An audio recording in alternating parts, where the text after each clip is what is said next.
Pak Ajri Ramadan. Sini ngelapor apa ini? Ke rumah kamar Mobol. Bobol. Kapan nih? Tadi subuh. Kita di mana? Lagi di mana kita? Di kamar tuh. Di kamar tuh lah. Udah. Dia masalah mana, Mas? Pintu kamar yang terbuka.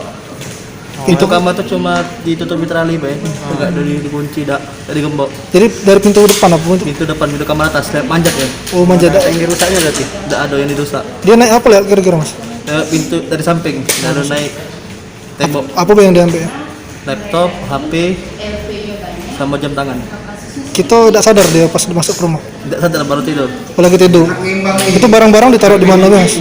Kalau HP lagi dicas, laptop di atas lemari, sama jam tangan dekat HP itu lah. Posisi rumah cuma kita dewean ya? Posisi rumah di lantai bawah ada nenek, Oh, ada sama adik cewek. Jadi pas lagi tidur kalau posisi. Jadi total kerugian kita berapa? 20 juta kurang lebih.